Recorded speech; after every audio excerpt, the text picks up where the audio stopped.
السلام علیکم، میرا نام ذیشان عثمانی ہے۔ آج میں آپ سے بڑا عجیب واقعہ شیئر کرنے والا ہوں۔ یہ واقعہ آپ کو شاید سمجھ میں بھی نہ آئے، اور مجھے پوری امید ہے کہ اس ویڈیو کو سننے والے 80% لوگوں کو یہ بات سمجھ میں نہیں آئے گی، لیکن پھر بھی کر رہا ہوں کہ اگر ریکارڈ کرا دیتا ہوں زندگی میں، آپ سال 10 سال 20 سال 25 سال جب تک یوٹیوب ہے، جب تک کوئی ویڈیو دیکھ سکے، کبھی بھی سمجھ جائیں گے تو انشاءاللہ تعالیٰ زندگی میں آپ کو اس کا بہت فائدہ ہوگا۔ واقعہ کچھ یوں ہے کہ میرا ایک دوست ہے عبداللہ، اس کو بڑی کیوریوسٹی رہتی ہے ہر چیز کی، اور کسی چیز کے پیچھے پڑ جائے، اللہ کا بندہ تو چھوڑتا نہیں ہے۔ وہ بارہا اس کو سمجھایا کہ بھئی چھوڑ دے، اپنا کام کرے، لیکن بس کو لگ جائے تو لگ جائے، پھر اس نے کس کی سننی ہے۔ تو اس نے اخبار میں ایک نیوز دیکھی کہ ایک بارش بزرگ ہیں، تقریباً 78-80 سال کے، رکشہ چلاتے تھے، اور انہوں نے رکشہ میں پیچھے کوئی سواری تھی، 15-16 سال کی کوئی لڑکی تھی، اس کے ساتھ کوئی بدتمیزی کرنے کی کوشش کی، تو لوگوں نے پکڑ لیا، پکڑ کے ان کے کپڑے شپڑے پھاڑے، ان کو مارا، منہ شو کالا کیا، اور ان کو جا کے تھانے میں جمع کروا دیا۔ تو وہ میرے پاس آیا نیوز لے کے، کہنے لگا دیکھو یار ڈاکٹر صاحب، یہ جو بندہ ہے اس کی شکل سے کہیں نہیں لگتا کہ بندے نے ایسا کوئی کام کیا ہوگا۔ مطلب کوئی 15-16 سال کا لڑکا لونڈا لپاڑا یہ کام کرے، سمجھ میں آتا ہے؟ یہ تقریباً 80 سال کی بارش بزرگ آ رہے ہیں، سجدے کا نشان ہے پیشانی کے اوپر، یہ ہوا کیا ہے کچھ سمجھ میں نہیں آ رہا۔ تو میں کہا بھائی میں تھوڑی جانتا ہوں، مجھے کیا پتہ، جان چھوڑ اس کی۔ کہہ رہے نہیں جی مجھے معلوم کرنا ہے۔ خیر اس نے فون شون لگائے، اس کے ایک دو دوست ادھر ادھر پولیس میں نکل آئے، وہ جیل میں بابا جی کے پاس پہنچ گیا، تو ان سے دوستی کی، ان سے بات چیت کی، تو مجھ سے پوچھا کیا ہوا، تو کہہ رہے میں تو بڑا خوش ہوں، میں تو اللہ کا شکر ادا کر رہا ہوں کہ کام ہو گیا۔ بولے حضرت کیسی بات کر رہے ہیں آپ، اتنی رسوائی ہو گئی، منہ کالا ہو گیا، اخباروں میں نام آ گیا، بریکنگ نیوز چل گئی، آپ خوش ہیں؟ تو کہہ رہے ہاں اس دن کا انتظار تھا مجھے پچھلے 53 سالوں سے۔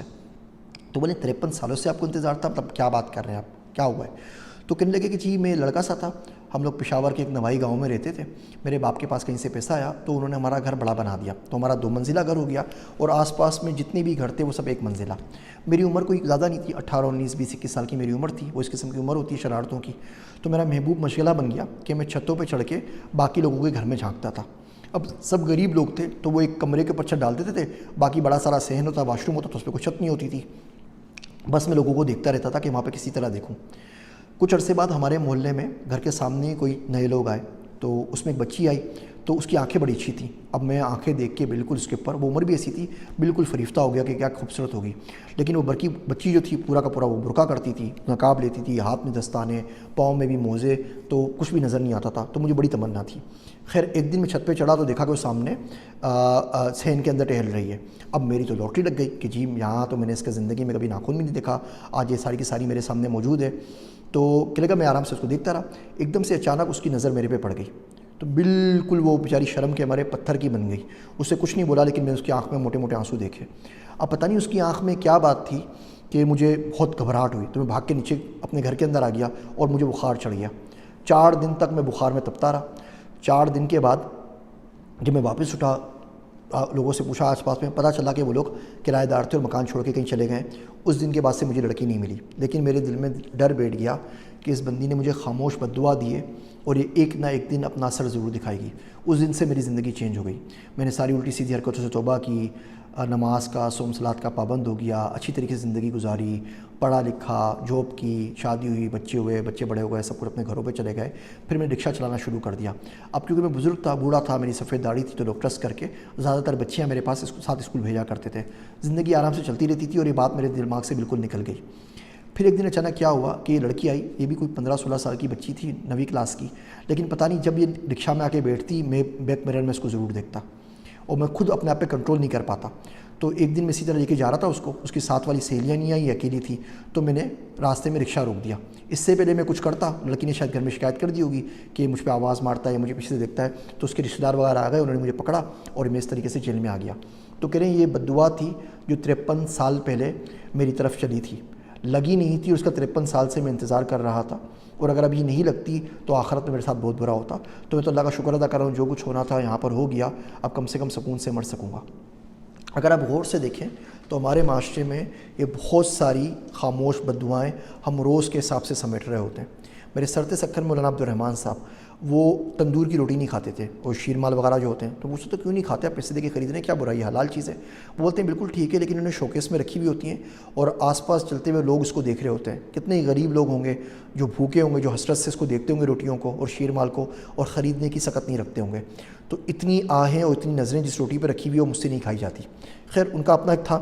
ایک دن میں نے ان سے پوچھا کہ مولوی صاحب اپنی ساری دعائیں سکھاتے ہیں، موٹی سی کوئی بدعا مانگیں، سکھائیں مجھے نا. کبھی کبھی لوگ بہت تنگ کرتے ہیں اور دل چاہتا ہے کہ بدعا دوں کہ ان کا بیڑا غرق ہو، کیا کروں؟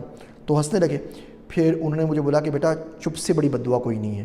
جب بندہ بولتا رہتا ہے نا تو قدرت خاموش ہو جاتی ہے. جب بندہ خاموش ہو جائے نا تو پھر قدرت بدلا لیتی ہے، وہ بہت باریک پیستی ہے. ٹائم لگتا ہے آرام سے، لیکن پیستی بہت باریک ہے. تو چپ سے بڑی بدعا کوئی نہیں ہوتی. ہم لوگ چلتے پھرتے اسپیشلی پاکستان میں جگت بازی کے، چھیڑنے کے، لوگوں کو مزے لینے کے عادی پڑ گئے ہیں. یہ ٹک ٹاک نے بیڑا غرق مار دیا ہماری قوم کا.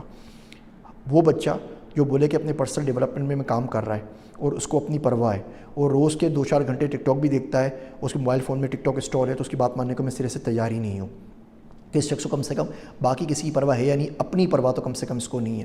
تو میں جگت بازی کر کے، چھیڑ کے، نعرے فکرے کس کے بہت ساری خاموش بددعائیں سمیٹ رہے ہوتے ہیں.